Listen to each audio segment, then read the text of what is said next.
or left the scenario. Anybody there? আমার কথা শোনা যাচ্ছে? Yes, sir. জি স্যার, শোনা যাচ্ছে স্যার। আমরা নেক্সট কেসে যাব, সেটা হচ্ছে হার্ট ফেলিওর। আচ্ছা, তো heart failure usually presents with dyspnea and sometimes leg swelling or generalized swelling. Okay, dyspnea begins first, followed by leg swelling. So it means that dyspnea is a feature of left heart failure and leg swelling is a feature of right heart failure. So it is the common scenario that left heart failure occurs first. It is followed by right heart failure. Okay, so এই ধরনের একটা complain নিয়ে আপনাদের কাছে থাকবে। আপনারা খেয়াল করেন যে আমরা যখন যাব তখন দেখেন কতগুলো জিনিস আমরা খেয়াল করছি। ডিসনিয়া worsens, বা আপনি বলবেন যে the shortness of breath is worse on exertion and lying down. There is no diurnal or seasonal variation or any relation with dust exposure. তাহলে দেখেন এই প্যারাগ্রাফটার কি কোনো সিগনিফিকেন্স আছে? কেউ একটু বলবেন কেন এত বড় বড় কথা আমি বলছি এখানে?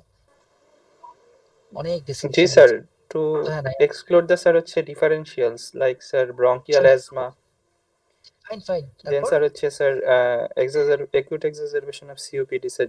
ও স্যার অ্যাকিউট আচ্ছা না স্যার, মানে সিওপিডি স্যার। সিওপিডি এক্সক্লুড হচ্ছে না এখানে, খেয়াল করেন। সিওপিডি এক্সক্লুড হচ্ছে না এই জন্য যে সিওপিডিতে কোনো ভেরিয়েশন হয় না, সারা বছর একরকমই থাকে, হ্যাঁ সারাদিন একরকম থাকে। অ্যাজমা এক্সক্লুড হয়ে যাচ্ছে, দেখেন ডায়োনাল ও সিজনাল ভেরিয়েশন নাই, হ্যাঁ আর ডাস্ট এক্সপোজারে বাড়ে না। সো অ্যাজমা এক্সক্লুড হয়ে গেল। আর আরেকটা পয়েন্ট হচ্ছে দেখেন দেয়ার ইজ অর্থোপনিয়া, লাইন ডাউনে বাড়ে, এবং এক্সারশনাল ডিসনিয়া। সো এগুলো হচ্ছে হার্ট ফেলিওর ফিচার। হ্যাঁ হার্ট ফেলিওরের ডিসনিয়াটা হচ্ছে অর্থোপনিয়া, তারপরে এক্সারশনাল ডিসনিয়া, প্যারক্সিসমাল নকটার্নাল ডিসনিয়া, এগুলো হচ্ছে হার্ট ফেলিওর হয়। তো এখানে কিন্তু আমি বর্ণনাতে ঢুকিয়ে দিচ্ছি already. The dyspnoea is worse on exertion and lying down and there is no diurnal or seasonal variation or any relationship with dust exposure. So আমি অ্যাজমা মোটামুটি বাড়ি করে দিলাম। She noticed swelling of both legs for 1 month without any pain. She cannot recall any puffiness of face or distension of abdomen. এটা এরকমও হতে পারতো যে she developed swelling of the whole body for 1 month, which was first noticed in legs, followed by in abdomen and finally in the face. এরকমও হইতে পারতো। হ্যাঁ একে ধরেন আমরা হিস্টোরি বানিয়েছি যে অনলি লেগস। তো এখানে খেয়াল করেন উইদাউট এনি পেইন এই কথাটা লিখেছে, এর অর্থ কি বুঝতে পারছেন? যে এখানে লেগ সোয়েলিং উইথ পেইন মানে হচ্ছে আপনার ডিভিটি বা সেলুলাইটিস এইসব জিনিসকে ইন্ডিকেট করে। So leg swelling without pain মানেই হচ্ছে কি আপনাকে ধরে নিতে হবে যে জেনারেলাইজড ইডেমার কজগুলোর কোনো একটা ফ্যাক্টর আছে, এবং যেটা ইউজুয়ালি পা থেকে শুরু হয় সেটা হার্ট ফেলিউর হয়। আপনারা তো এটা জানেন যে oedema that begins in the legs is heart failure, the oedema that begins in abdomen is hepatic, and the edema that begins in the face is renal. এটা তো আপনারা জানেন মনে হয়, জানেন না? জানেন, জি। She is diagnosed as a case of hypertension on irregular medication for 1 year. It is also very important. Hypertension is the most common cause of heart failure. She cannot recall any similar illness in her family members. She is a non-smoker. So এগুলো আমরা conventionally যা যা করার লিখে দিচ্ছি। এক্সামিনেশনে দেখেন, on examination the patient looks dyspneic. সাধারণত আমরা এক্সামিনেশনে আপনারা যখন সাইলেন্ট ফিচার বলার সময়, কেস প্রেজেন্ট করার সময় এক্সামিনেশন বলেন, আপনারা ফার্স্ট লাইনটা কি বলেন? অন জেনারেল এক্সামিনেশন বলেন তো,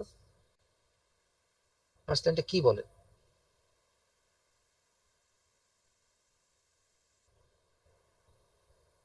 একটু বলেন কেউ, নাহিয়ান বলেন তো ফার্স্ট লাইনটা আপনারা কি বলেন জেনারেল এক্সামিনেশন বলে সাধারণত? ইল লুকিং পেশেন্ট এরকম। আচ্ছা আমি একটু যোগ করে দিই, আপনারা এটা বলেন on general examination the patient is ill looking, the decubitus is on choice, এটা বলেন না? জি স্যার। জি। এতে আপনি কি ডায়াগনোসিস করতে পারেন ইল লুকিং আর অন চয়েস দিয়ে? কোনো ডায়াগনোসিস হয় না, কথাটা বলার দরকারই নেই কোনো। পেশেন্টের অথবা পেশেন্টের অ্যাপিয়ারেন্সে কোনো ডায়াগনস্টিক ক্লু থাকে, দ্যাট কেস আপনি সেটা বলতে পারেন। মনে করেন আপনি একটা থাইরোটক্সিকোসিসের পেশেন্ট দেখছেন, তখন আপনি বলতে পারেন যে on general examination the patient has bilateral exophthalmos and there is a goiter. এভাবে বললেন, অথবা একটা ম্যালিগনেন্সি পেশেন্ট দেখলে বললেন দ্য পেশেন্ট ইজ ক্যাটেকটিক। সো এইটাই বলতে পারেন, কিন্তু ইল লুকিং, অন চয়েস, এগুলো আপনার কোনো কাজে আসছে না। এসব মানে সম্পূর্ণ ইউজলেস কথাবার্তা পরীক্ষায় বলার কোনো যুক্তিই নেই। এটা আপনি বহু বছর ধরে শিখে আসছেন। হ্যাঁ, এগুলো গেট স্মার্ট। ওকে, এইসব জিনিস মাথার মধ্যে রাখেন না। দেখেন এখানে আমরা কিন্তু ডিজনিক দিয়ে দিলাম, হার্ট ফেলিউর, এটা খুব ইম্পর্টেন্ট। পালস ওয়াজ 120, ব্লাড প্রেশার ওয়াজ 100/60। এখানে পজিটিভ পয়েন্ট হচ্ছে পালসটা বেশি। Tachycardia, heart failure is one of the very common causes of sinus tachycardia. There was no anemia, jaundice, cyanosis, clubbing. Bedside urine examination was negative for glucose or protein. খেয়াল রাখবেন, যে কোনো ইডিমার patient হলে অবশ্যই bedside protein দেখতে হবে। ঠিক আছে, এটা দেখতেই হবে, আপনাদের সব অ্যারেঞ্জ করে দেওয়া হবে লং কেসে, এটা মাস্ট, এটা দেখতেই হবে। কেন দেখতে হবে রে? কারণ স্যার হচ্ছে নেফ্রোটিক সিনড্রোমকে এক্সক্লুড করার জন্য স্যার। নেফ্রোটিক হোক, নেফ্রাইটিক হোক, মানে গ্লোমেরুলার ডিজিজ যেটা, হ্যাঁ, জি স্যার। রেনাল কজকে এক্সক্লুড করার জন্য, গ্লোমেরুলার ডিজিজকে এক্সক্লুড করার জন্য আমাকে দেখাতে হবে যে বেডসাইডে প্রোটিনিউরিয়া কোনো নাই। ওকে, fine. Examination of cardiovascular system showed pulse 120 and regular, blood pressure 100/70, jugular venous pressure is not raised. Okay, fine.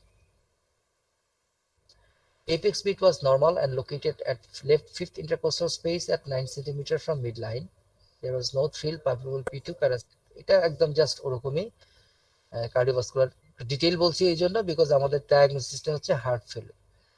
Examination of respiratory system showed normal shape, symmetrical movement, centrally placed trachea and resonant percussion note. এটা এখনো শেষ হয় নাই। Important thing হচ্ছে breath sound was vesicular, fine crepitations were audible in both sides, যেটাকে আমরা বলি bilateral basal crepitations। তো এইটা হচ্ছে খুব ইম্পর্টেন্ট জিনিস আপনার এখানে পাওয়ার, হ্যাঁ, পেশেন্টকে হার্ট ফেলিউর বলার জন্য, যে bilateral basal crepitations আছে, সাথে bilateral leg edema আছে, সো এটা মোস্ট লাইকলি হার্ট ফেলিউর। এখন আপনি এই পেশেন্টটা যখন এইভাবে সবকিছু বলবেন, বাকি জিনিসগুলো নর্মাল থাকবে। আপনি ডায়াগনোসিস বললেন হার্ট ফেলিউর, এমন হতে পারে যে পরীক্ষায় আপনাকে যে কেসটা দেয়া হলো হিস্ট্রি পুরো হার্ট ফেলিউরের মতো, কিন্তু এক্সামিন করার পরে আপনি দেখলেন যে পেশেন্টের কোনো ক্রিপিটেশনস নাই।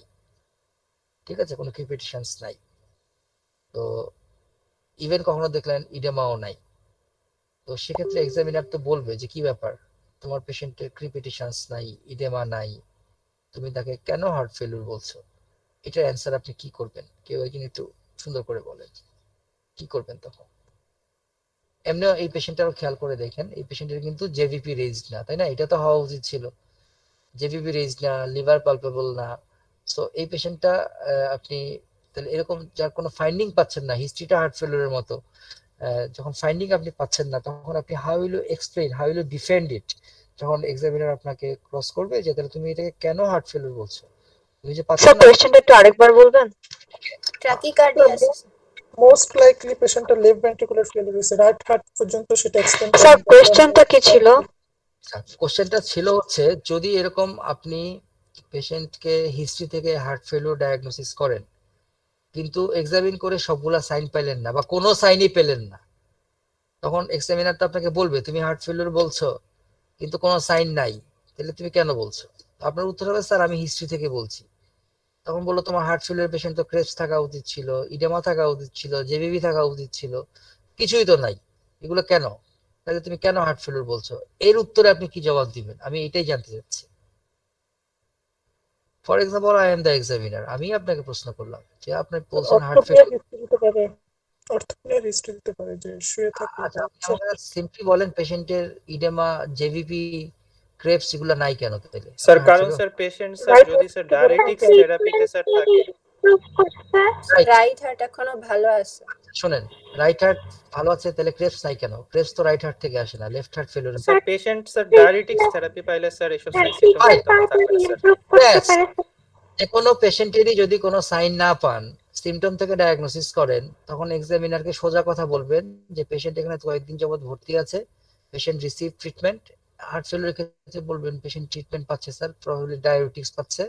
সো এই মোমেন্টে স্যার যে সাইনগুলো ছিল সেই সাইনগুলো এখন পাওয়া যাচ্ছে না, একদম সোজা বাংলায় বলে দিবেন, ঠিক আছে? Patient is on treatment, so the classical signs are not demonstrable right now. এটা বললে আপনার কনফিডেন্স দেখে আপনাকে পাস অবশ্যই করাবে, কোনো চিন্তার কিছু নেই। এটাই উত্তর। যে কোনো কেসের ক্ষেত্রে এটা প্রযোজ্য, not only heart failure. So এই পেশেন্টের প্রফেশনাল ডায়াগনোসিস হচ্ছে হার্ট ফেলিওর। তাহলে আমার এই পেশেন্টের হার্ট ফেলিওরের পক্ষে যুক্তি কি কি ছিল? Why this is heart failure? Dyspnoea, okay, তো আচ্ছা ডিজনিয়া, আপনারা না এই উচ্চারণটা sorry this is dyspnoea, this dyspnoea আপনারা সাউথ ইন্ডিয়ান উচ্চারণ থেকে বেরোন। হ্যাঁ, this is dyspnoea. Okay, P should not be uttered. One is dyspnoea. So dyspnoea তো আপনার অ্যাজমাতেও থাকে, সিওপিডি তেও থাকে। ট্রাকিকার্ডিয়া। আচ্ছা, ডিজনিয়া উইথ ট্যাকিকার্ডিয়া। অ্যাজমা পেশেন্টকে বিটা অ্যাগনিস্ট দিয়ে ট্রিট করেন না, ওর তো ট্যাকিকার্ডিয়া এমনিই হবে। আর কোনো জিনিস? স্যার জি অ্যাজমা থাকলে, বলুন। স্যার অ্যাজমা থাকলে আরো কিছু এক্সট্রা সাইন থাকে।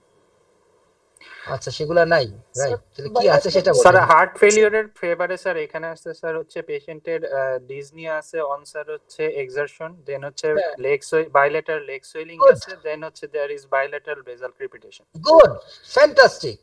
তাইলে পক্ষের যুক্তি হচ্ছে dyspnoea, leg swelling, crepitations. And ডিজনিয়াটার দুটো ক্যারেক্টারিস্টিক্স হচ্ছে অর্থোপনিয়া এবং আপনার exertional dyspnoea. That is why this is heart failure. আর কি থাকলে ভালো হইতো যেটা নাই? জিভিভি রেস থাকলে ভালো হতো, টেন্ডার হেপাটোমেগালি থাকলে ভালো হইতো, যেগুলো আমাদের নাই। ঠিক আছে, ফাইন। আপনাদের এখান থেকে কোশ্চেন করতে পারে, ভাইভাতেও ধরে, রাইট হার্ট ফেলিওরের তিনটা সাইন কি, লেফট হার্ট ফেলিওরের তিনটা সাইন কি? আপনারা বলতে পারবেন কেউ লেফট হার্ট ফেলিওরের সাইনগুলো কি আর রাইট হার্ট ফেলিওরের সাইনগুলো কি? Sir left heart failure sign হচ্ছে বাইলেটারাল বেসাল ক্রিপিটেশন, তারপর স্যার গ্যালোপ রিদম আর পালসাস অল্টারনাস। খুবই চমৎকার, অসম্ভব ভালো হয়েছে। রাইট, এটা বলেন। স্যার রাইট হার্ট ফেলিওর হচ্ছে রাইট জিবিপি, তারপর টেন্ডার হেপাটোমেগালি আর স্যার ইডিমা থাকে, লেগ সুয়েলিং। খুবই চমৎকার। Good. এবার লেফট হার্ট ফেলিওরের তিনটা কজ বলেন। স্যার লং স্ট্যান্ডিং হাইপারটেনশন, তারপর হচ্ছে কার্ডিওমায়োপ্যাথি, দেন হচ্ছে আচ্ছা অ্যাওর্টিক স্টেনোসিস, মাইট্রাল আচ্ছা রিগারগিটেশন।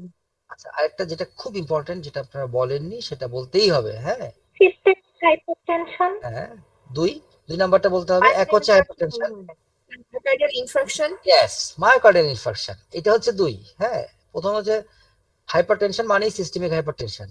আপনারা কখনো ডায়াগনোসিস লেখেন সিস্টেমিক হাইপারটেনশন? লেখেন তো হাইপারটেনশন, তাই না? কখনো বলেন this patient is systemic hypertensive for 3 years on treatment? বলেন তো না, বলেন hypertensive. So diagnosis causes of left heart failure আপনারা তিনটা বলেন, আমরা খুশি। একটা হচ্ছে হাইপারটেনশন, একটা হচ্ছে মায়োকার্ডিয়াল ইনফারকশন, আর একটা হচ্ছে এওরটিক ভালভুলার ডিজিজ। হ্যাঁ, অথবা লেফট সাইডের ভালভুলার ডিজিজ।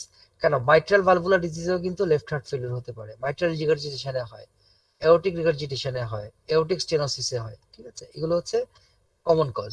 রাইট হার্ট ফেলিউরের কমন কজ কি? Sir, cor pulmonary yes, and number 2 secondary to the left ventricular failure. আর বলেন আর এখানে পালমোনারি হাইপারটেনশন। ইডিওপ্যাথিক পালমোনারি হাইপারটেনশনটা কর পালমোনারির মধ্যে পড়ে। হ্যাঁ, এটা পালমোনারি ভেসেলের ডিজিজ। তো যাই হোক, চমৎকার বলছেন, খুব সুন্দর, ভালো বলেছেন। আচ্ছা, এখন এই পেশেন্টের হার্ট ফেলিউর, তাহলে আপনার এখন ডিডি কি বলবেন? এই পেশেন্টের কি কি ডিফারেন্সিয়াল?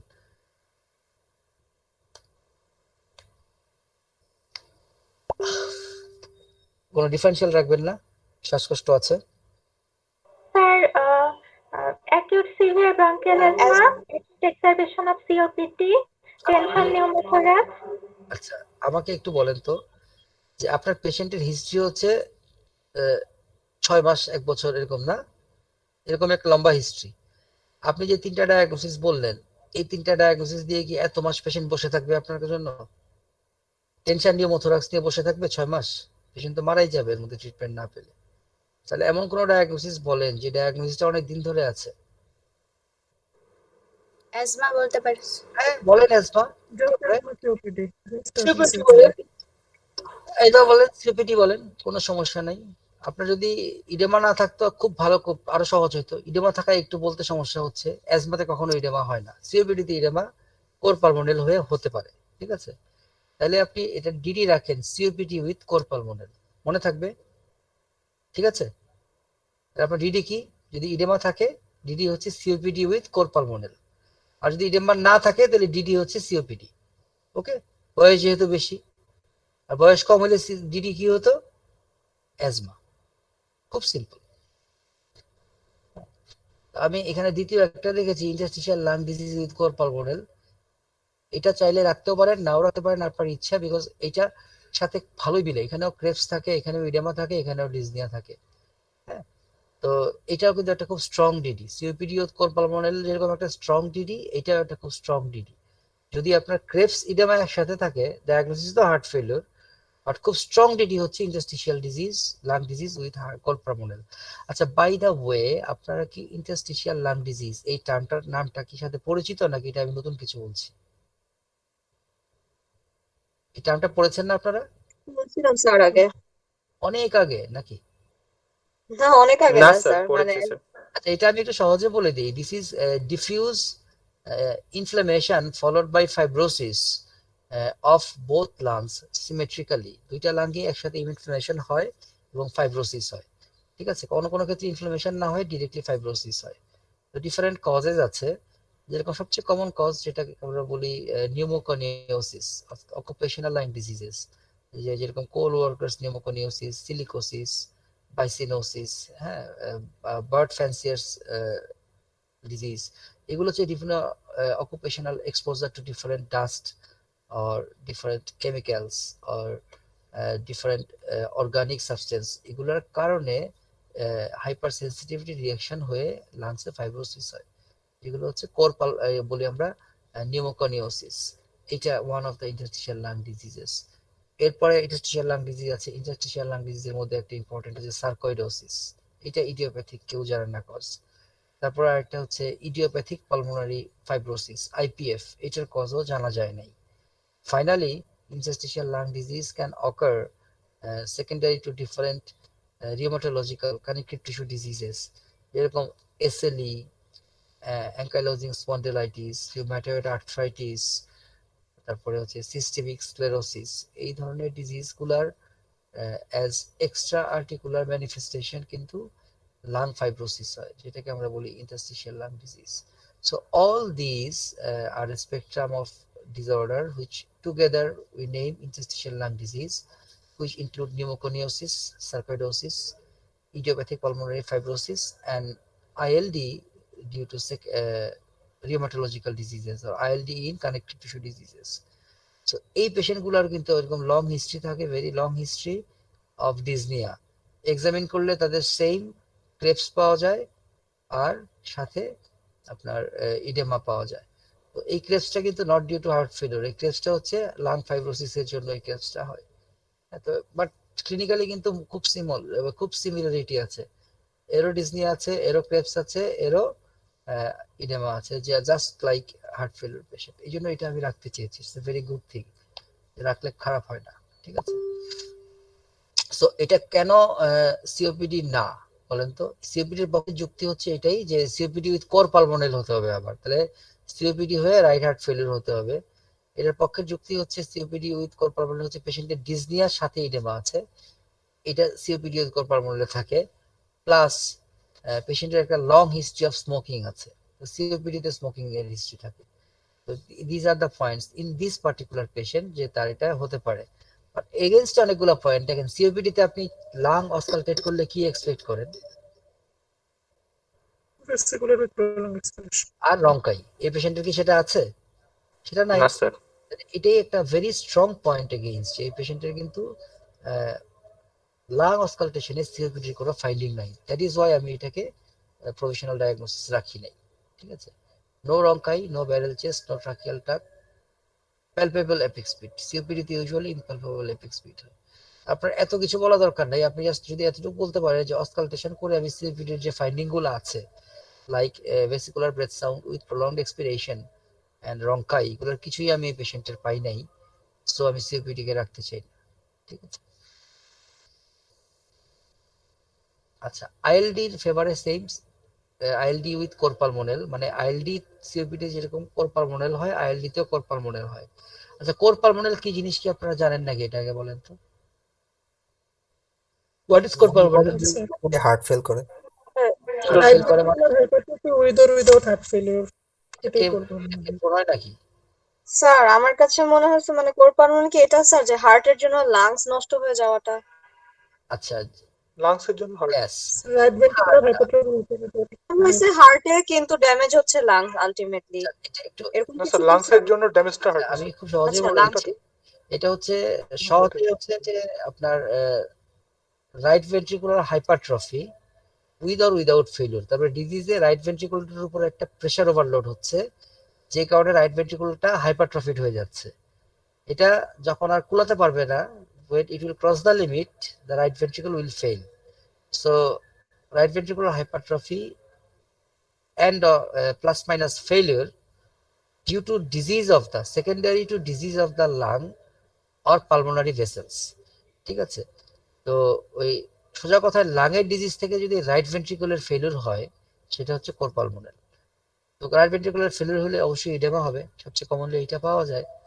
দ্যাট ইজ ওয়াই যে ইন্টারস্টিশিয়াল লাং ডিজিজ, এটা তো একটা লাংয়ের ডিফিউজ ডিজিজ, ফাইব্রোসিস, এখান থেকে এই আপনার কোর পালমোনাল হতে পারে, রাইট ভেন্ট্রিকুলার ফেলিউর হতে পারে এবং কোর পালমোনাল হতে পারে। এটাই হচ্ছে আপনার কোর পালমোনালের ব্যাপার স্যাপার, ঠিক আছে? এখানে আপনি রাইট ভেন্ট্রিকুলার ফেলিউর সবগুলো ফিচার পাবেন, কিন্তু রাইট ভেন্ট্রিকল নর্মাল, এটার কোনো নিজের ডিজিজ নাই। কোথায় ডিজিজ? Disease somewhere else. সেটা থাকার কারণে রাইট ভেন্ট্রিকেলের কিছু বইয়ের উপরে নিষেধাজ্ঞা আছে, রাইট ভেন্ট্রিকল থেকে বই, রাইট ভেন্ট্রিকেল এখন মানে আপনার কি বলছিলাম, সরি, ওই আপনার প্রেসার ওভারলোডের কারণে রাইট ভেন্ট্রিকলটা হাইপারট্রফি হয়ে যায় এবং আলটিমেটলি রাইট ভেন্ট্রিকলটা ফেল করে। So this is called cor pulmonale. তো এই আইএলডিটা যেহেতু ডিফিউজ ফাইব্রোটিক ডিজিজ, এখানেও এই সেম কম্বিনেশন হতে পারে যে আইএলডির ফাইব্রোসিসের কারণে আপনার পালমোনারি ভেসেলের প্রেসার বাড়ে এবং পালমোনারি ভেসেলের প্রেসার বাড়লে it will ultimately cause a pressure overload over the right ventricle, leading to right ventricular pressure overload. এবং এই রাইট ভেন্ট্রিকুলার প্রেসার ওভারলোডটার কারণেই আপনার আলটিমেটলি রাইট ভেন্ট্রিকুলার হাইপারট্রফি হয়ে যায়। পয়েন্টস এগেইনস্ট দেখা যাচ্ছে যে ইউজুয়ালি আইএলডি তে ক্লাবিং থাকে এবং একটা অকুপেশনাল এক্সপোজার থাকে। এই পেশেন্টের কোনো অকুপেশনাল সেরকম এক্সপোজার নাই এবং কোনো ক্লাবিং নাই, এই জন্য আমি এটা আইএলডি কে পরে রেখেছি, ঠিক আছে? এইভাবে আমাদের আলাদা করতে হবে। ওকে, সো আমরা এখন হার্ট ফেলিউর ডায়াগনোসিস করে ফেললাম। আপনি এই পেশেন্টকে কিভাবে আপনি কনফার্ম করবেন যে দিস ইজ হার্ট ফেলিউর, মানে কিভাবে আপনি কি কি ইনভেস্টিগেশন করতে চান? স্যার প্রথমেই স্যার একটা চেস্ট এক্সরে করব স্যার, আচ্ছা, তারপর দেন হচ্ছে স্যার একটা ইকোকার্ডিওগ্রাম করব আর হচ্ছে এনজিওগ্রাম ইসিজি স্যার করব sir, chest X-ray, ECG, echocardiogram sir. তো এনজিওগ্রাম করব। আচ্ছা, একটা বলছেন চেস্ট এক্সরে, একজন বলছেন ইসিজি, একজন বলছেন ইকো, একজন বলছেন এনজিওগ্রাম, তাই না? এখন কোনগুলা করব কোনগুলা করব না? সব করে স্যার হচ্ছে ফার্স্ট একটা এক্সরে করব, সাথে স্যার হচ্ছে ইসিজি এন্ড ইকোকার্ডিওগ্রাম স্যার। আচ্ছা, ফাইন, আমিও আপনার সাথে একমত, এই তিনটা টেস্ট করাই ভালো। সাথে একটা ব্লাড টেস্ট আমরা অনেক সময় করি, যদি ইকোকার্ডিওগ্রাম হার্ট ফেলিউর ডায়াগনোসিস করতে না পারে, তাহলে আমরা আসলে একটা ব্লাড টেস্ট করে ওই ডায়াগনোসিসটা করতে পারি। আমি এটা নিয়ে একটু ডিসকাশনে আসছি, এটা আপনাদের একটু বোঝা উচিত। সেটা হচ্ছে এক্সরেতে হার্ট ফেলিউর কনফার্ম করা যায় না, কিন্তু হার্ট ফেলিউরের মোটামুটি একটা আইডিয়া পাওয়া যায়।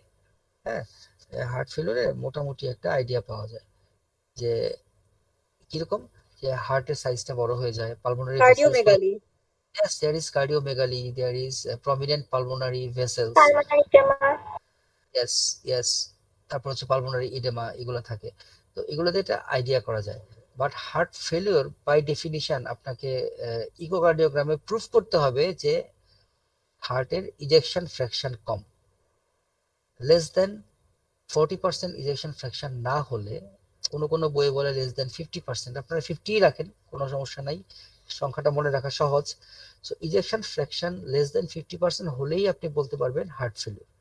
সো হার্ট ফেলিওর ডায়াগনোসিস করতে হলে কিন্তু আপনাকে ইকোকার্ডিওগ্রাম লাগছে। To define heart failure, the ejection fraction in echocardiogram should be less than 50%। তো কোনো কোনো ক্ষেত্রে আমরা দেখতে পাই যে clinically patient definitely heart failure, ইকোকার্ডিওগ্রামে ইজেকশন ফ্র্যাকশন 50%-এর বেশি। তাদেরকে তখন আমরা বলি heart failure with preserved ejection fraction. তাদের ক্ষেত্রে ডায়াগনোসিস করার জন্য আমরা একটা টেস্ট করি, সেটার নাম হচ্ছে সিরাম বিএনপি। ঠিক আছে, এটা আপনি চাইলে করতে পারেন। সো আপনি যদি বলেন যে 3টা টেস্ট আপনি কি করবেন, আমি বলবো X-ray, chest, echocardiogram, serum BNP. ECG করবেন, হ্যাঁ ইসিজি আমি এখানে লিখি নাই, কিন্তু আপনারা স্টিল বলবেন আমি ইসিজি করব, বিকজ এটা খুব ইম্পর্ট্যান্ট একটা কার্ডিয়াক টেস্ট, এবং পেশেন্টের যদি কোনো অ্যাকিউট মায়োকার্ডিয়াল ইনফার্কশন বা অ্যারিথমিয়া থাকে ওই মোমেন্টে ধরা পড়ে যাবে। এই জন্য আমি ফার্স্টেই হার্ট ফেলিওর ইনভেস্টিগেশন বললে 4টা টেস্ট করতে বলি, chest X-ray, ECG, echo, serum BNP. ঠিক আছে, এই সবগুলো মিলিয়েই আমাদের ডায়াগনোসিস হবে হার্ট ফেলিওর। এখন আপনার কাছে পেশেন্ট হার্ট ফেলিওর নিয়ে আসছে, এই পেশেন্টটাকে আপনি কিভাবে ট্রিট করবেন একটু বলেন। How to treat chronic heart failure, কিভাবে ট্রিট করবেন। আর এই পেশেন্টটা যদি আপনার কাছে হঠাৎ করে অনেক বেশি শ্বাসকষ্ট নিয়ে আসে, তখন আপনি কি চিন্তা করবেন? স্যার হচ্ছে acute left acute ventricular heart failure. Failure, acute left ventricular failure. সেই অ্যাকিউট লেফট ভেন্ট্রিকুলার ফেলিওর আপনি কিভাবে ট্রিট করবেন এটা আমাকে একটু বলেন। Sir propped up position first, হুম, then হুম। high flow oxygen, diuretics দিব, তারপর স্যার গ্লিসারিন ট্রাইনাইট্রেট। আচ্ছা, ভালো বলেছেন, খুবই ভালো বলেছেন। অবশ্যই আর যদি কোনো কজ খুঁজে পাওয়া যায়, যেমন অ্যাকিউট এমআই বা হাইপারটেনশন থাকে, সেটা ট্রিট করব। The very important thing is acute LVF is an emergency condition. Patient must be admitted in the hospital, preferably in CCU. Okay, এখানেও সেম, preferably in CCU। তারপরে সেম কথাবার্তা, bed rest in propped up position, high flow oxygen এবং intravenous loop diuretics অর্থাৎ intravenous ফুসেমাইড। এই হলো first line treatment. কাউকে কাউকে আপনি ইন্ট্রাভেনাস গ্লিসারাইল ট্রাইনাইট্রেটও দিতে পারেন। This is the treatment of acute heart failure. এখন অ্যাকিউট হার্ট ফেলিওর ভালো হয়ে গেছে, patient now has no severe symptom, এই কন্ডিশনটাকে আমরা বলি chronic heart failure. So chronic heart ফেলিওরে আমরা সাধারণত কিভাবে ট্রিটমেন্ট করি সেটা একটু বলেন। Sir fluid sir and salt restriction করব, গুড, ভেরি তারপর গুড। হচ্ছে ডায়োটিক্স দিব, হুম, তারপর হচ্ছে এসি ইনহিবিটর দিব, বিটা ব্লকার দিব, স্পাইরোল্যাকটন দিব, আর হচ্ছে ডিগক্সিন দিব। চমৎকার বলেছেন, চমৎকার বলেছেন। আমরা সাধারণত পেশেন্টকে একদম ফার্স্ট অ্যাডভাইস হচ্ছে restriction of salt and fluid. ঠিক আছে, তো সল্ট রেস্ট্রিকশন মানে কি আর ফ্লুইড রেস্ট্রিকশন মানে কি, এর অর্থ কি আমাকে বুঝাই দেন। What is fluid restriction? কাঁচা লবণ খাবে না স্যার। না, ফ্লুইডটা বলেন, ফ্লুইড, এটা সল্টেরটা বলেছেন। কাঁচা লবণ শব্দটার অর্থ তো বুঝলাম না, যে পাকা লবণ আছে নাকি দুনিয়াতে? স্যার কাঁচা লবণ টেবিল আছে? সল্ট এর কি খাবে পাতের না স্যার? লবণ টেবিল খাবে না সল্ট স্যার, পাতের রেস্ট্রিকশন লবণ স্যার খাবে না। হচ্ছে করতে হবে। পাতের লবণ খাবে না, সেটাই, এক্সট্রা লবণ খাবে না, অতিরিক্ত লবণ খাবে না। আর ফ্লুইড রেস্ট্রিকশন মানে কি? স্যার একটা নির্দিষ্ট পরিমাণ ওই- ফ্লুইডটাকে বডিতে মানে যাতে ইন্ডিকেট করে ফ্লুইড দেওয়া হবে, থাকে। যে পরিমাণ। জি জি, আমি আপনাদের বাংলা বুঝতে পারছি।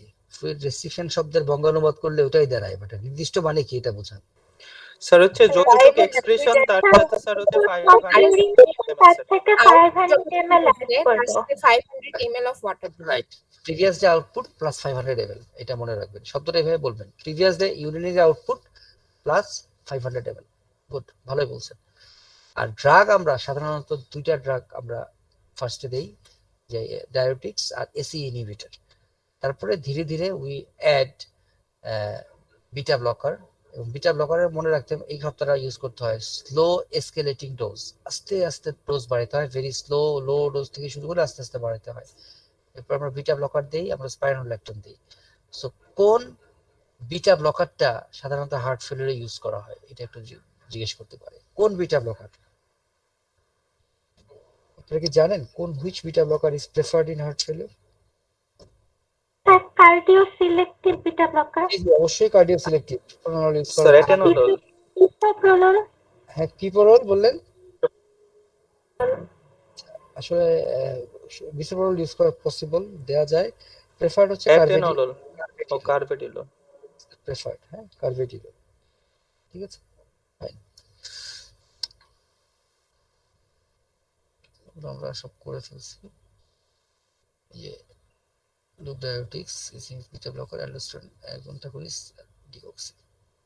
আচ্ছা, কমপ্লিকেশনস গুলো জেনে নিন। Heart failure, acute heart failure হতে পারে। ওখান থেকে অ্যাকিউট হার্ট ফেলিওর মানেই লাংসে পানি জমে যাওয়া, অর্থাৎ পালমোনারি ইডেমা, এবং ওখান থেকে টাইপ 1 রেসপিরেটরি ফেলিওর হয়।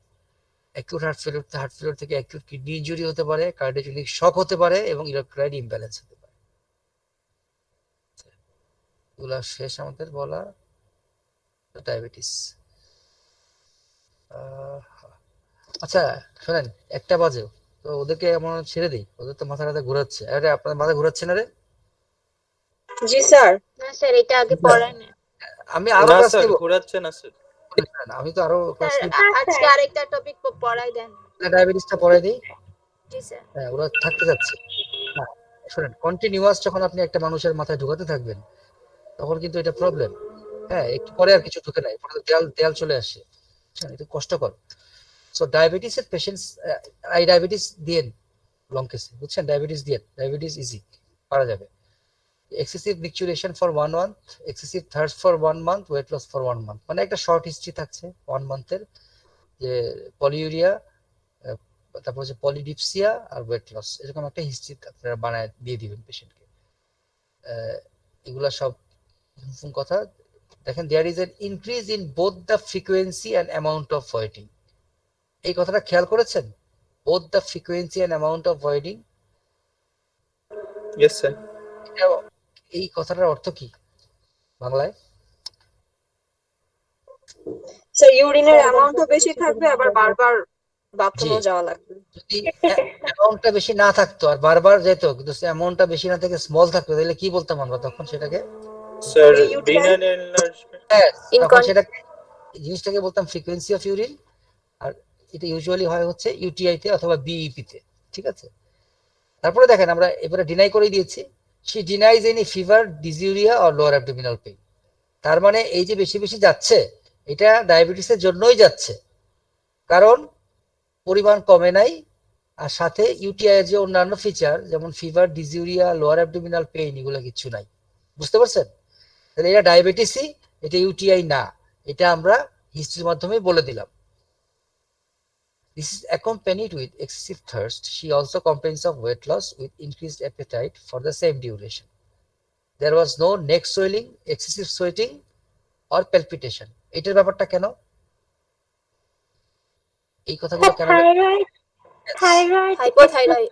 Yes, পেশেন্টের শুধুমাত্র পলিউরিয়াই না, আরেকটা সিম্পটম ছিল ওয়েট লস, এবং পরে আমরা এখানে জানতে পারলাম ওয়েট লসের সাথে অ্যাপিটাইট ইনক্রিজ করেছে। ওয়েট লস উইথ ইনক্রিজড অ্যাপাটাইটের কজ কয়টা? 2টা। জি স্যার। ডায়াবেটিস আর hyperthyroidism.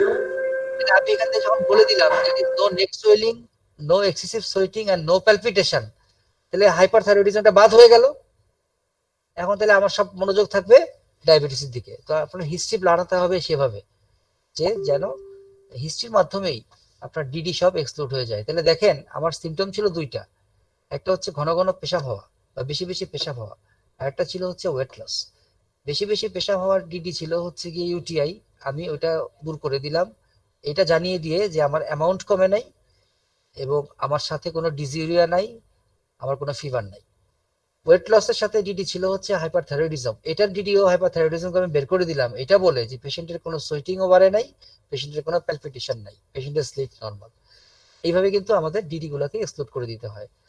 Her mother and 2 elder siblings are diagnosed cases of diabetes এবং strong family history of diabetes। আর কি লাগে? On general examination, the patient was undernourished with mild anemia. এখানে আন্ডারনারিশড কিন্তু ডায়াগনোসিসে হেল্প করবে, কারণ ডায়াবেটিস পেশেন্টদের ওয়েট লস হয়, তারা একটু আন্ডারনারিশড থাকে। Also was 90, blood pressure okay, 110/70, এত ইম্পর্টেন্ট না। There was no anemia, edema, clubbing, okay fine, neck swelling, skin change। এখানে দেখেন, খুবই খুবই important, bedside urine examination revealed glycosuria without proteinuria. এই শব্দটার অর্থ কি? Glycosuria without proteinuria. ইউরিনে গ্লুকোজ থাকবে কিন্তু প্রোটিন থাকবে না। স্যার নেফ্রোটিক সিনড্রোমে তো প্রোটিনিউরিয়া থাকে, ওইটা এক্সক্লুড করার জন্য। এটার অর্থ হচ্ছে, শোনেন, আপনি শুধুমাত্র বঙ্গানুবাদ করেন না, একটু ব্যাখ্যা দিয়েন আর কি। যেটার অর্থ হচ্ছে যে, শোনেন, ডায়াবেটিস পেশেন্টদেরও কিন্তু অবশ্যই বেডসাইড ইউরিন করতে হবে। এটা দিয়ে বোঝা যাচ্ছে পেশেন্টের ডায়াবেটিস আছে, গ্লাইকোসুরিয়া, কিন্তু এখনো কিডনি ইনভলভমেন্ট, সমস্যা এখনো হয়নি, কারণ প্রোটিনিউরিয়া নাই। ঠিক আছে, এটা দিয়ে এখন এটা বোঝা যাচ্ছে। ডায়াগনোসিস হচ্ছে diabetes mellitus. Examination of the cardiovascular system show normal apex beat, ওগুলি সব নর্মাল থাকবে, এগুলো সব নর্মাল করে লিখে দিবেন। দেখেন এখানে কোনো অ্যাবনর্মাল কিচ্ছু নাই, কোথাও কিছু নাই, একদম লাস্টে গিয়ে দেখেন however ophthalmoscopy was not done। এই কথাটা কি আগে কোথাও বলেছি আমি? খেয়াল করে দেখেন তো, বলিনি। এখানে কেন বলছি? আগে নার্ভাস সিস্টেম তো ওই কারণ sir Diabetic diabetic diabetic retinopathy আমি যদি এটা করতাম তাহলে আমি ডায়াবেটিক রেটিনোপ্যাথি পেতেও পারতাম, সেটাতে আমার ডায়াগনোসিসটা আরো স্ট্রং হতো, কিন্তু এটা আমি করিনি। কেন করিনি? এই কেন করেননি বলেন? কারণ স্যার তখন তো স্যার অপথলমোস্কোপ আমার কাছে নাই স্যার। আপনি বলবেন স্যার আমি পারি না এই জন্য করিনি, আমি পারি না এই জন্য আমি করিনি। তখন বলে তুমি পারো না কেন? বলে স্যার আমাদের এটা শেখানো হয়নি। পাশে আমি দাঁড়ায় থেকে বলবো স্যার, আমি বলবো যে আন্ডার গ্রেডে অপথলমোস্কোপি শেখানোর কোনো ব্যাপার স্যাপার নাই, একদম সোজা বলে দিব। ঠিক আছে, আর আপনাকে জিজ্ঞেস করতে পারে যে আপনি কেন করেননি, বলবো স্যার আমরা তো অপথলমোস্কোপি শেখানো হয় নাই কখনো। আমি বলে দিব হ্যাঁ শেখানো হয়নি কনফিডেন্টলি, আন্ডার গ্রেডে শেখার কথা না। বুঝতে পারছেন? কিন্তু আপনি যে এই ইনফরমেশনটা জানেন যে অপথলমোস্কোপি করলে আপনি ডায়াবেটিক রেটিনোপ্যাথি পাইতেন, এইটুক জানেন এবং ভবিষ্যতে আপনি এটা শিখবেন, এটা অর্থই হচ্ছে যে আপনি ইন্টার্নশিপে গিয়ে এটা শিখবেন এবং এই তথ্যটা আপনার কাছে আছে, রেটিনোপ্যাথি বলে একটা জিনিস হয়, এটাই আপনার পরীক্ষা পাশের জন্য এনাফ। হ্যাঁ, স্যার আপনি এইটা বললে নিউরোপ্যাথি নেফ্রোপ্যাথি এই কথাগুলো আসবে না? আচ্ছা, নিউরোপ্যাথি নেফ্রোপ্যাথি আসবে যদি আপনি যখন এক্সামিনেশন করবেন তখন যদি আপনি অ্যাঙ্কেল চার্টটা অ্যাবসেন্ট পান অথবা পায়ের নিচের দিকে পায়ের ফুটের মধ্যে সেন্সরি লস পান, তাহলে আপনার ডায়াগনোসিস হবে ডায়াবেটিস মেলাইটাস উইথ নিউরোপ্যাথি। ঠিক আছে, তখন ডায়াগনোসিস চেঞ্জ হয়ে যাবে। বুঝতে পারছেন? আর নিউরোপ্যাথি পারবেন না বলতে, নেফ্রোপ্যাথি বলতে পারবেন না। ডায়াবেটিসে কি ধরনের নিউরোপ্যাথি হয়? উত্তর হচ্ছে ডায়াবেটিসে সেন্সরি পলিনিউরোপ্যাথি হয়। ডায়াবেটিসে কি ধরনের নেফ্রোপ্যাথি হয়? উত্তর বলবেন যে ডায়াবেটিসে অ্যাকিউট কিডনি ইনজুরি হয় না, ডায়াবেটিসে হলে ক্রনিক কিডনি ডিজিজ হয়। এরকম দু একটা কথা, এগুলো বলতে পারবেন না? এগুলো তো আর কঠিন না, সহজ সহজ কথা। তো ডায়াগনোসিস ডায়াবেটিস। ডিডি কি? ডিডি কি? হাইপারথাইরয়েডিজম। হাইপারথাইরয়েডিজম আর ইউটিআই। হ্যাঁ, এবং আলাদা খুব ইজিলি করতে পারবেন। ডায়াবেটিসের পক্ষে সব যুক্তি আছে, polyuria, polydipsia, polyphagia, weight loss, family history and টাইপটা বলবো না ওখানে? টাইপ, হ্যাঁ বলতে পারেন, যদি জিজ্ঞেস করে টাইপ 2 ডায়াবেটিস মেলাইটাস বলতে পারেন, হ্যাঁ কোনো সমস্যা নাই। টাইপ বলা খুব ম্যান্ডেটরি না, এটা যে বয়স বেশি এটা টাইপ 1 না, এটা খুব ইজিলি বোঝা যায়। তাও আপনি বললে কেউ মাইন্ড করবেন না। ডিডি হচ্ছে ইউটিআই আর হাইপারথাইরয়েডিজম। ইউটিআই কেন না? ইউটিআই এর পজিটিভ পয়েন্ট হচ্ছে এক্সেসিভ মিকচুরেশন, বারবার বাথরুমে যায়। আর নেগেটিভ পয়েন্ট হচ্ছে volume of each void is not small, there is no dysuria, no suprapubic pain or tenderness and there is no fever.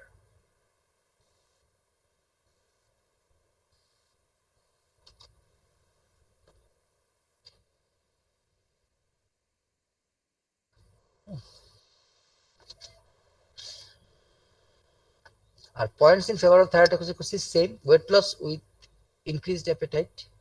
তাহলে থাইরয়েডোক্সিকোসিসের বিরুদ্ধে কি যুক্তি? অন্যান্য ফিচার, ইনসমনিয়া, প্যালপিটেশন, সোয়েটিং, এগুলো কিন্তু কিছু নাই। দেখেন no sweating, no palpitation, normal skin, স্কিনে আপনার ওই যেখানে হাইপারথাইরয়েডিজমে ইউজুয়ালি ময়েস্ট ওয়ার্ম স্কিন থাকে এরকম নাই, no tachycardia, no tremor, no goitre, সবকিছু মিলায় এগুলো থাইরয়েডোক্সিকোসিসের বিরুদ্ধে। ঠিক আছে, এখন how will you confirm your diagnosis? Diabetes কিভাবে ডায়াগনোসিস কনফার্ম করবেন বলেন? কি কি টেস্ট করবেন? স্যার ওজিটিটি করব স্যার। Random blood sugar. আর র্যান্ডম করবেন নাকি? এখন করে না র্যান্ডম? স্যার ওজিটিটি না, করব, স্যার। সরি স্যার র্যান্ডম করব না। ইউরিন এখন আর করে না, হ্যাঁ ইউরিন টেস্ট এখন করে না। HbA1c স্যার করব। গ্লাইকেটেড হিমোগ্লোবিন, এটা করতেই হবে, এটা ইম্পর্টেন্ট। আমরা সাধারণত ওজিডিটি পুরোটা করি না, ওজিডিটি পুরোটা শুধুমাত্র জেস্টেশনাল ডায়াবেটিসে করা হয়। আদারওয়াইজ ডায়াবেটিসে আমরা fasting blood glucose and blood glucose after 2 hours of injection of 75 gram glucose, এই দুটা করি। সাথে আমরা হিমোগ্লোবিন A1c করি। র্যান্ডম এখন খুব একটা ইউজ হয় না। ঠিক আছে, এই ওইগুলো নিয়ে নেবেন। আচ্ছা, আর এই পেশেন্টের কমপ্লিকেশনস ওগুলা হতে পারে না, যেরকম পেশেন্টের ডায়াবেটিক নেফ্রোপ্যাথি, নিউরোপ্যাথি, ডায়াবেটিসের কারণে আপনার ইসকেমিক হার্ট ডিজিজ, এগুলো অনেক কিছুই তো হতে পারে। এগুলো কোনো কিছু হলো কিনা এগুলো দেখার জন্য আপনি সিরাম ক্রিয়েটিনিন, তারপরে ইউরিন আরএমই এগুলো করবেন। আর ফাস্টিং লিপিড প্রোফাইলটা করবেন এই জন্য যে to see cardiac risk factors. Diabetes itself একটা রিস্ক ফ্যাক্টর, তো যেহেতু পেশেন্টের একটা অলরেডি রিস্ক ফ্যাক্টর আছে, এই জন্য আদার রিস্ক ফ্যাক্টর কিছু আছে কিনা এটা দেখার জন্য একটা লিপিড প্রোফাইল করবেন। বাট এটা কিন্তু ডায়াগনোসিসের জন্য একটারও দরকার নাই। ডায়াগনোসিস আপনার স্ট্রেট ফরওয়ার্ড হচ্ছে গিয়ে fasting blood glucose 2 hours after 75 gram glucose and haemoglobin A1C, তো ওগুলাই আপনার এনাফ। কিন্তু এগুলো নট ডায়াগনস্টিক, বাট এই পেশেন্টের দরকার এই মোমেন্টে, যেহেতু আপনি ডায়াগনোসিস করছেন ডায়াবেটিস, অন্য কমপ্লিকেশনস অথবা অন্যান্য কার্ডিয়াক রিস্ক ফ্যাক্টরস গুলো আছে কিনা সেটা দেখার জন্য। ঠিক আছে, তো এইগুলো আমরা মোটামুটি লিখে ফেলেছি, এগুলো আপনারা পারেন। তো ট্রিটমেন্ট কি? ডায়াবেটিসের ট্রিটমেন্ট হচ্ছে 3D, অর্থাৎ ডায়েট, ডিসিপ্লিন অ্যান্ড ড্রাগস। এখন আমাকে বলেন যে হোয়াট ডিসিপ্লিন বলতে কি বোঝাচ্ছেন? ডায়েটটা কেমন হয়? এক্সারসাইজ। আর রেগুলার রুটিন করে হাঁটাহাঁটি করতে হবে স্যার 2 ঘন্টা। স্যার ডায়েটটাতে হচ্ছে স্যার লো কার্বোহাইড্রেট ডায়েট খাবে, দেন হচ্ছে sir adequate No protein sugar. And হচ্ছে ফ্যাট সোর্স থেকে স্যার এনার্জি নিবে স্যার। আচ্ছা, আপনারা কিটো ডায়েট করবেন না? কিটো ডায়েট না স্যার, না স্যার, আপনারা কার্বোহাইড্রেট বন্ধ করে দিচ্ছেন, বললেন ফ্যাট থেকে নিতে হবে, তাতে কিটো ডায়েটই হয়ে যাচ্ছে। অ্যাডেড সুগার খাওয়া যাবে, আচ্ছা, কার্বোহাইড্রেট। ওকে, প্রথমে বলবেন refined carbohydrate should be avoided as far as possible. Refined carbohydrate মানে মনোস্যাকারাইড, ডাইস্যাকারাইড, অর্থাৎ গ্লুকোজ, সুক্রোজ যেগুলো, হ্যাঁ, ওগুলো because they are rapidly absorbed and can raise the blood pressure sharply. ঠিক আছে, এগুলো should be avoided as far as possible, and overall carbohydrate diet should be restricted. ঠিক আছে, সকালে কি দেই আমরা? সকালে রাতে হচ্ছে 2টা রুটি আর দুপুরে 2 থেকে 3 চায়ের কাপের ভাত, এতটুকু আমরা কার্বোহাইড্রেট অ্যালাউ করি। এর মাঝখানে অন্যান্য খাবার থাকে কিন্তু কার্বোহাইড্রেট থাকে না। আচ্ছা, ড্রাগস কি কি দেওয়া যেতে পারে ডায়াবেটিস পেশেন্টদের? কি কি ড্রাগস ইউজ করি? একটা নাম বলেন তো, গ্রুপের কমন কয়েকটা অ্যান্টি ডায়াবেটিক ড্রাগের নাম বলেন। স্যার হচ্ছে সালফোনাইল ইউরিয়াস, তারপর মেটফর্মিন, দেন হচ্ছে স্যার বাইগোমাইটস। বাইকোয়ানাইট হচ্ছে মেটফর্মিন। আচ্ছা, আর সালফোনাইল ইউরিয়ার নাম বলেন কোনো?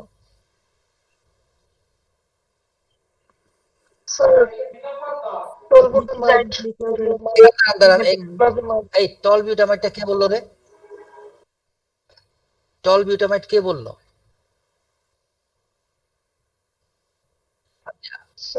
হ্যাঁ, প্রলয় শোনেন, আমি আপনার টলবিউটামাইড বলার মাধ্যমে এটা বুঝতে পারলাম যে আপনি আপনার ফেজ 3-তে খুবই ভালো পড়ালেখা করেছেন, এই জন্য আপনি সবগুলো ড্রাগের নাম মনে রেখেছেন। কিন্তু আমরা ফেজ 4 এটা খুব স্ট্রংলি বিশ্বাস করি যে অপ্রয়োজনীয় জ্ঞান মাথার প্রয়োজনীয় জ্ঞানকে ব্যাহত করে। হ্যাঁ, এই জন্য এমন সব ড্রাগের নাম আপনি মনে রাখবেন না যেগুলো পৃথিবীতে নাই, পৃথিবীতে আপনি খুঁজলে পাবেন না, এগুলো আপনি মিউজিয়ামে পাবেন। টলবিউটামাইড আপনি এখন পৃথিবীতে খুঁজলে শুধুমাত্র রেফারেন্স ল্যাবরেটরিতে পৃথিবীতে এই জাতীয় একটি ড্রাগ ছিল এই ঐতিহাসিক স্মারক হিসেবে পাওয়া যেতে পারে, আর টলবিউটামাইড খুঁজে পাওয়া যাবে না। ঠিক আছে, যেগুলো পাওয়া যায় সেগুলোর যে কোনো একটা নাম বলতেন, গ্লিমিপিরাইড, স্যার গ্লাইবেনক্লামাইড, গ্লিপিজেড, গ্লিকাজাইড বলেন, গ্লাইবেনক্লামাইড, হ্যাঁ, সবচেয়ে গ্লিবেনক্লামাইড আছে, গ্লিমিপিরাইড আছে, গ্লিক্লাজাইড আছে, যে কোনো একটা নাম আপনি শিখবেন। ঠিক আছে, যে কোনো একটা, ওকে, 2টা শিখতে যাবেন না। টলবিউটামাইড, ক্লোরপ্রোপামাইড, এগুলো আপনারা কেন শিখেছিলেন? ফার্মাকোলজিতে জোর করে শিখিয়েছে? এই সোজা উত্তর দেন না, ফার্মাকোলজিতে সবাই পাস করে গেছেন, নাহলে ক্লাসে ক্লাস করতে আসতেন না। সোজা উত্তর দেন, আমার জানা উচিত। ওনারা যদি এগুলা জোর করে শিখায় তাহলে আপনাদের EM14 ব্যাচকে বাঁচানোর জন্য কিছু একটা আমি করতে চেষ্টা করবো, এই জন্যই বলছি। কারণ সবাই ডক্টর হবে, সবাই ফার্মাকোলজিস্ট স্যার হবে। ওইখানে ওই যে ফার্স্ট জেনারেশন সেকেন্ড জেনারেশন করে পড়ানো হয়েছে, তো স্যার ফার্স্ট জেনারেশনের ড্রাগের মধ্যে স্যার তখন টলবিউটামাইডটা ছিল স্যার। শোনেন, আমি আপনাকে একটা কথা বলি, আপনারা সবাই পড়াশোনা ভাগ করে করছেন তো টু বি বলতেই এ তো ডক্টর। আমাদের মেডিকেল এডুকেশনের সিলেবাসটাও to make you a doctor. আপনার মানে দাদার নাম জানার থেকে আপনার এই মুহূর্তে আপনার ড্রাইভারের নামটা জানা আপনার বেশি জরুরি, ঠিক আছে? তো এইরকমই আর কি জিনিসটা, যে আপনার এত এত ড্রাগের নাম মনে রাখার তো কোনো দরকার নেই, আপনি অল্প যেগুলো কাজে লাগে ড্রাগ সেগুলো ড্রাগ মনে রাখবেন। হ্যাঁ, তারপর সাইড এফেক্ট অনেকগুলো করে পড়েন না আপনারা? অনেক সাইড এফেক্ট পড়েন না? পড়তেন? জি স্যার, তখন পড়তাম স্যার, এখন চেষ্টা করি স্যার ইম্পর্টেন্ট একটা দুটো মনে রাখতে স্যার। Right, important. নাহলে ওই এত তো পড়তেন, জিজ্ঞেস করলে তো অ্যানোরেক্সিয়া নসে ভমিটিং গিয়ে আর কিছু বলতেন না, ওখানে আটকাইতেন। হ্যাঁ, এত কোনো দরকার নেই। এখন বি সিলেক্টিভ, আপনারা ওই নতুন গুলো থেকে গ্লিক্লাজাইড বা গ্লিবেনক্লামাইড, গ্লিমিপিরাইড একটা নাম মনে রাখবেন। আচ্ছা, তারপরে বিগুয়ানাইট তো একটাই আছে, সেটা হচ্ছে আপনার মেটফরমিন। আর কি আছে ড্রাগ? মেটফরমিন গেল, সালফানিল গেল, আর স্যার ওই বল। যে থায়াজোলিডিনোন হ্যাঁ, এটা খুব একটা ইউজ হয় না আমাদের দেশে, ব্যান্ড এখন এই মোমেন্টে। ইউএসএ তো পাওয়া যাচ্ছে কিন্তু আমাদের দেশে ব্যান্ড। ওটার নাম ডাইপেপটাইডাল পেপটাইডেস 4 ইনহিবিটর। E4। এগুলোকে আমরা এক নামে বলি, একটা নামে বলি, সেটাকে বলি ইনক্রেটিন মাইমেটিক্স। ইনক্রেটিন মাইমেটিক্স, হ্যাঁ, এটার নামটা সহজ। আপনার ডিপিপি V4 ইনহিবিটরস এটা বলার থেকে ইনক্রেটিন মাইমেটিক্স বলাটা সহজ। ওটার নাম বলেন একটা। সাক্সাগ্লিপটিন স্যার। যে যেটা বলবেন একটাই শিখেন, ঠিক আছে? একজন সাক্সা বলবেন, একজন লিনা বলবেন, একজন আপনার বলবেন ভিল্ডাগ্লিপটিন, একজন বলবেন আর কি আছে রে, সিটাগ্লিপটিন। হ্যাঁ, তো সাক্সাগ্লিপটিন এখনো পর্যন্ত মানে অ্যাপ্রুভড হয় নাই। সো আপনি একটা যে যেটা বলবেন একটা বলবেন, হ্যাঁ, দুই তিনটা বলতে গিয়ে প্যাচ লাগায়েন না। এর বাইরে নতুন একটা গ্রুপের ড্রাগ আসছে, সেটা কি জানেন? স্যার ওই যে গ্লুকাগন লাইক পেপটাইডেস। না, গ্লুকাগন লাইক পেপটাইডেস না। স্যার ডাউমিন। না, ডাউমিন না। এই আপনি কি সেফ 3? এই ডাউমিন কে বললো রে? আচ্ছা, ঠিক আছে। Sir SGL2 inhibitor. স্যার আমি আসলে ডাউমিনের জেনারিক নেমটা ভুলে গেছি স্যার, সরি। হ্যাঁ, আচ্ছা, SGL, ইয়েস, এই যে S-GLUT1 ইনহিবিটর। হ্যাঁ, এটা হচ্ছে sodium glucose transporter 1 inhibitor, S-GLUT1 inhibitor. হ্যাঁ, এই ড্রাগটা খুব ইম্পর্টেন্ট, নতুন আসছে, এটা কয়েকদিন পরে এটা এখন খুব ইম্পর্টেন্ট একটা ড্রাগে পরিণত হবে। এখন যেরকম ডায়াবেটিস চিকিৎসায় সবচেয়ে গুরুত্বপূর্ণ ড্রাগের নাম কি? মেটফরমিন, তাই না? এটা কিছুদিনের মধ্যে মেটফরমিনের কাছাকাছি চলে যাবে, আপনারা নামটা মনে রাখেন। এটা S-GLUT1 ইনহিবিটর, যে এই ড্রাগটার নামটা একটু আপনাদের জানা আমার মনে হয় ভালো। হ্যাঁ, যে এই SGLT2 inhibitor, I am sorry, it's not 1, it's 2 inhibitor, empagliflozin, ঠিক আছে? এম্পাগোফ্লোজিন, এই নামটা একটু মনে রাখতে হবে, এই নামটা কঠিন। স্যার হ্যাঁ, এই ড্রাগসটা কি মানে ডাউমিনের থেকে ভালো কাজ করবে? আচ্ছা, আপনি আবার ডাউমিনের মধ্যে আছেন। আচ্ছা, ডাউমিন ড্রাগটা স্যার আজ করতেছি কারণ হচ্ছে স্যার আমার আম্মু ডাউমিন খায়, যদি এরকম হয় তাহলে আমি আমার আম্মুর ডাউমিন চেঞ্জ করে এটা দিয়ে দিব, এই জন্য। না, এই জন্য আপনাকে বলিনি। প্রথমত ডাউমিন হচ্ছে কি একটা সালফোনাইল ইউরিয়া। ডাউমিন সম্ভবত আপনার মা 5 মিলিগ্রামের ডাউমিন খায় মনে হয়, তাই না? হতে পারে স্যার। জি 5। হ্যাঁ, জি জি স্যার। হ্যাঁ, জি স্যার। ওটা হচ্ছে গ্লিবেনক্লামাইড। হ্যাঁ, ডাউমিন হচ্ছে সম্ভবত গ্লিবেনক্লামাইড বা গ্লিপিজাইড, এই দুইটার যে কোনো একটা হবে। তো if she is fine, if the control is fair with your drug sulphonyl urea, আচ্ছা ইউ শুড কন্টিনিউ উইথ আচ্ছা, ইট। তখন চেঞ্জ করে দিন। হ্যাঁ, যদি এটা কাজ না করে তাইলে আপনি তখন ওই দামিটাতে যাবেন। আপনার ডাউমিন বুঝতে পারছি। 5 টাকায় পাওয়া যায়, এটার দাম হচ্ছে 25 টাকা। কোনো দরকার নাই, আচ্ছা আচ্ছা এটা রিজার্ভ ড্রাগ আচ্ছা হিসেবে রাখেন। বাট ইটস এ ভেরি আচ্ছা। Good drug. ইউকে তে এখন যেসব ট্রায়াল হচ্ছে, এগুলো এখন পরীক্ষার আগে মাথায় নিয়ে না, যা শুনে মাথা থেকে হ্যাঁ, জি স্যার। ইউকে তে যেসব ট্রায়াল হয়েছে, ওরা এখন বলেছে যে মেটফরমিন যেরকম শুধু ব্লাড গ্লুকোজই কমায় না, সে কার্ডিও প্রোটেকশনের জন্য আর যা যা করা দরকার, লিপিড প্রোফাইলকে ভালো করে, লিভার থেকে ফ্যাট সরায়, স্ট্রোক প্রিভেন্ট করে, এমআই প্রিভেন্ট করে, অন্যান্য মেকানিজমে ইভেন তারা সাইটোপ্রোটেক্টিভ রোল আছে। এরকম না, এই SGLT ইনহিবিটরেরও এই টাইপের জিনিস একটার পর একটা বেরোচ্ছে, যেটা ব্লাড গ্লুকোজ কমায়, দ্যাটস গুড। বাট এটার বাইরে এ কিন্তু খুব ভালো একটা ব্যাপার, সেটা হচ্ছে সে ওভারঅল সে আপনার কার্ডিয়াক ডেথ অনেক কমায় দেয়, বুঝতে পারছেন? এই জন্য এই ড্রাগটা খুব ভালো, সামনে ভালো আসবে। আপনারা এই পরীক্ষায় নাম কঠিন মনে হইলে আর বললেন না, আপনারা এই তিনটার মধ্যেই থাকেন, আমরা খুব খুশিতে আপনাদের পাস দিয়ে অনার্স দিয়ে দিব। এটা বলতে গিয়ে নাম ভুল করে ফেল করে এসেন না, হ্যাঁ, এই তিনটাতে থাকেন। স্যার জি স্যার এমনি একটা কোশ্চেন মাথার মধ্যে আসছিল, সেটা বলেন। হচ্ছে কি এমন কি ড্রাগ আছে যে এটা কম্বিনেশন, যেমন হচ্ছে লিনাগ্লিপটিন বা মেটফর্মিন একসাথে কম্বিনেশনে আছে? হ্যাঁ, সবগুলো কম্বিনেশনে আছে। আপনার সালফোনিলুরিয়ার সাথে মেটফর্মিন কম্বিনেশন আছে, লিনাগ্লিপটিন না অন্য যত রকম গ্লিপটিন আছে সবগুলোর সাথে কম্বিনেশন আছে, ঠিক আছে। তো এই জন্যই আমি বলছিলাম যে কম্বিনেশন অনেক রকমই পাওয়া যায়। এই সালফোনিলুরিয়ার সাথে যেমন আপনার এই গ্লিমেপিরাইডের সাথে মেটফর্মিন কম্বিনেশন পাওয়া যায়, লিনাগ্লিপটিন মেটফর্মিন কম্বিনেশন পাওয়া যায়, সিটাগ্লিপটিন মেটফর্মিন কম্বিনেশন পাওয়া যায়, ইভেন ভিল্ডাগ্লিপটিন মেটফর্মিন কম্বিনেশন পাওয়া যায়। তো combination is there, but combination থাকা মানে যে আপনার অরিজিনাল ড্রাগগুলা আপনি ভুলে যাবেন এরকম না। আপনার আন্ডারগ্রেডে কম্বিনেশন আলাদা করে জানা দরকার নেই, এই ড্রাগ ইউজ হয়। এখন আপনি যখন প্র্যাকটিক্যালি কাজ করতে যাবেন ওই সময় আপনি জানেন যে এই পেশেন্টের গ্লিমিপিরাইড পাচ্ছিল, আমি মেটফর্মিন অ্যাড করতে চাই। সো আপনি তখন মেটফর্মিন অ্যাড না করে যে ড্রাগটাই দুটা কম্বাইন দেয়া আছে ওইটাতে ট্রান্সফার করে গেলেন। তো এটা অনেক পরের চিন্তা ভাবনা। হ্যাঁ, আমাদের তো চিন্তা এখন আপাতত ফাইনাল পার হওয়া, সো আমরা এগুলো নিয়ে পরে ডিসকাস করব, ঠিক আছে। ওকে, সো একটা ডায়াবেটিস পেশেন্টের কি কি কমপ্লিকেশনস হতে পারে, কি কি অ্যাকিউট কমপ্লিকেশনস হয় সেটা আমাকে বলেন। যে কমপ্লিকেশনটা খুব খারাপ অবস্থা, স্যার হচ্ছে হাইপোগ্লাইসেমিয়া, ডায়াবেটিক কিটোএসিডোসিস, হাইপারঅসমোলার নন কিটোটিক ডায়াবেটিক কোমা। হ্যাঁ ল্যাকটিক অ্যাসিডোসিস। আচ্ছা, একটা মিনিট দাঁড়ান, হ্যাঁ একটা সেকেন্ড। এই আপনাদের কি হয়েছে?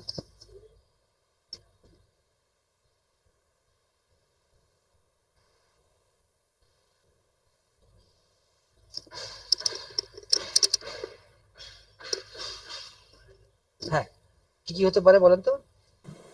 স্যার হচ্ছে hypoglycaemia, diabetic ketoacidosis, hyperosmolar hyperglycaemic coma, lactic acidosis. হ্যাঁ, diabetic retinopathy, nephropathy, neuropathy, glaucoma. Acute acute কোনগুলো? আর এটা দেখি সৌরভ, আরে কি অবস্থা, এক মিনিট। আপনার এদিকে আসছেন নাকি ঘুরতে? ও আচ্ছা আচ্ছা, হ্যাঁ বসুন। আমি দেখছি, চিনতে পারিনি, চিন্তা করছি কারা কারা এখানে থাকছে। আমি বললাম যে তো এখন অ্যাকিউট কোনগুলো হতে পারে কমপ্লিকেশনস বলেন তো? What could be the acute complications? Hypoglycaemia, nephropathy, retinopathy, Hypoglycemia complications, sir. Hypoglycemia. Sorry, Yes, সবচেয়ে কমন হচ্ছে হাইপোগ্লাইসেমিয়া। হ্যাঁ, সাধারণত কখন হয় হাইপোগ্লাইসেমিয়াটা? কখন হয়? ইফ স্যার পেশেন্ট যখন yes, if there is a missed meal or if there is a very high dose of insulin, তাহলে কিন্তু আপনার এটা হতে পারে। সাধারণত সালফোনাইল ইউরিয়া অথবা ইনসুলিন যারা ইউজ করে তাদের এটা হয়, এগুলো যারা ইউজ করে তাদের সেটা হয় না। হ্যাঁ, হাইপোগ্লাইসেমিয়া হলে আপনি কিভাবে বুঝবেন এটা হাইপোগ্লাইসেমিয়া? বোঝার উপায় কি আপনার কাছে? স্যার ওই যে হঠাৎ করে শরীর প্রচন্ড, মানে পেশেন্ট বলবে আমার ঘাম দিচ্ছে, শরীর বলবে আমার কাঁপতেছে, আমার শরীরটা খুব ঠান্ডা হয়ে আসবে, ওকে, এরকম আর কি স্যার। আচ্ছা, এটা খুব সহজ হচ্ছে কি, পেশেন্টের ইউজুয়ালি যেটা হয় কতগুলো ক্লাসিক্যাল সিমটমস হয়, like severe generalised weakness, excessive sweating, palpitation, blurring of vision এবং হেডেক। এই জিনিসগুলো একসাথে হয়। যখন একসাথে হয় তখন পেশেন্ট এবং আলটিমেটলি পেশেন্ট আস্তে আস্তে ড্রাউজি হয়ে আনকনশিয়াস হয়ে যায়।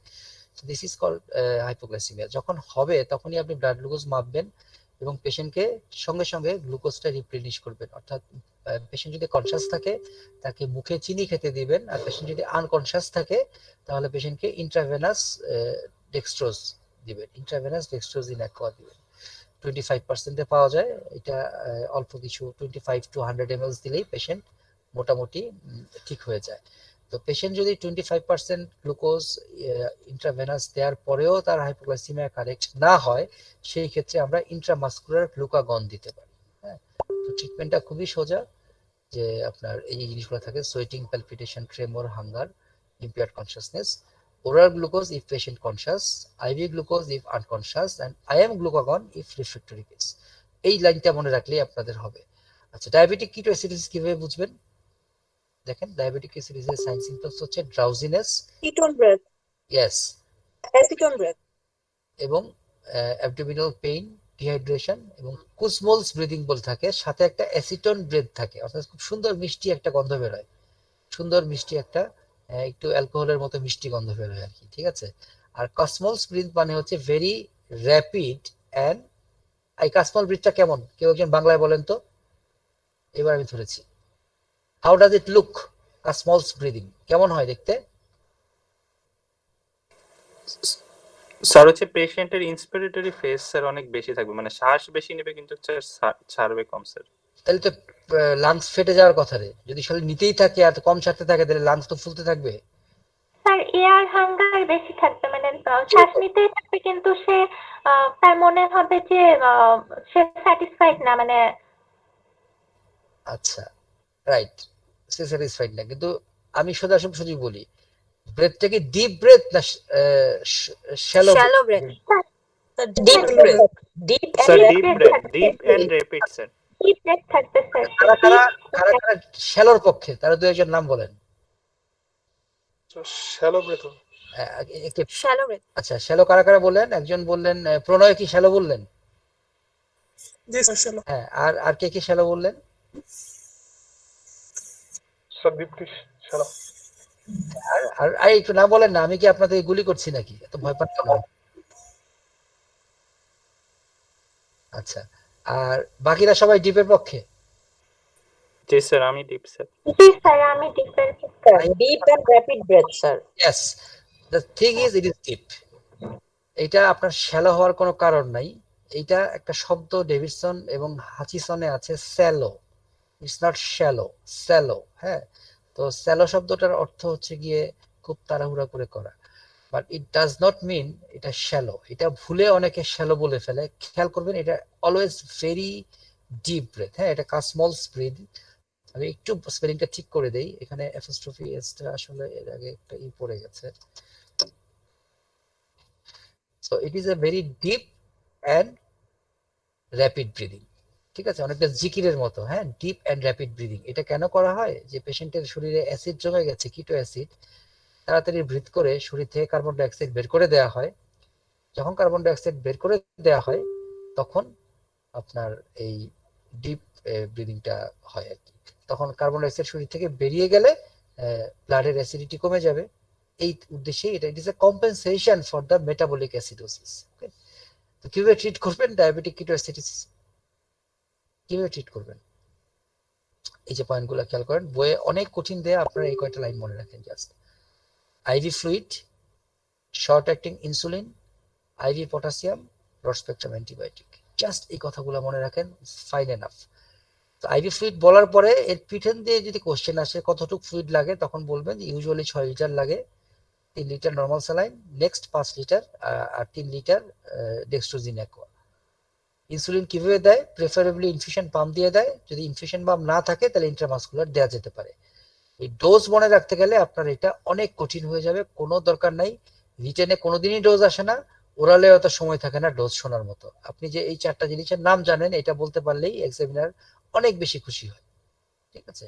ওকে, তাহলে আমাদের শেষ হয়ে গেল আজকের lecture. All the best. So before leaving for today I want to ask you, আজকের মানে কোনো কোয়েরি আছে কিনা? আর সুলতান, আমার মনে হয় হ্যাঁ একটা কোয়েরি নিয়ে নেই। সেকেন্ড টার্মে আমাকে আপনি মিনিমাম 3 দিন ক্লাস দিবেন ফর ওরাল এক্সাম, ঠিক আছে? ওরাল এক্সাম আমি কোশ্চেনগুলো এবার দেখেছি, মোটামুটি এখানে কি স্টাইলে হয় এগুলো নিয়ে ক্লাস নিয়ে অ্যান্সার ঠিক করে দিতে হবে ওদের, বুঝতে পারছেন? সেকেন্ড টার্মে যেন থাকে, এবং এটা আপনি বলবেন আমি চাইছি। জি বলেন। স্যার একটা কোশ্চেন ছিল স্যার, মানে এই টপিকের বাইরে স্যার, ওই কিটোসিডোসিস যেহেতু আসছে স্যার, আচ্ছা বলেন। মানে অ্যাসিড বেস ডিস্টারবেন্স আছে না স্যার? হ্যাঁ, তো ওইখানে স্যার এই যে এবিজি ইন্টারপ্রিটেশন যে স্যার, জি ওইখানে স্যার এই যে আমরা যদি মানে পার্শিয়ালি কম্পেনসেটেড বা ফুল কম্পেনসেটেড যে, আচ্ছা আমি আপনাদের একটা কথা বলি, এটা সবার জন্য এবিজি। আমি জি বলে স্যার। রাখছি, এমবিবিএস পাশ করার আগে কম্পেনসেশন শব্দটা ভুলে যান, ঠিক আছে? আপনারা কম্পেনসেশন পড়তে গেলে প্যাচ লাগবেই।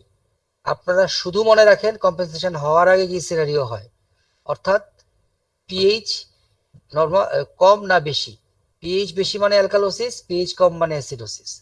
এরপরে দেখবেন সমস্যাটা কি কার্বন ডাই অক্সাইডে না বাইকার্বনেটে, কার্বন ডাইঅক্সাইডের সমস্যা হলে এটা রেসপিরেটরি অ্যাসিডোসিস অর অ্যালকালোসিস, বাইকার্বনের সমস্যা হলে এটা মেটাবলিক অ্যাসিডোসিস অর অ্যালকালোসিস।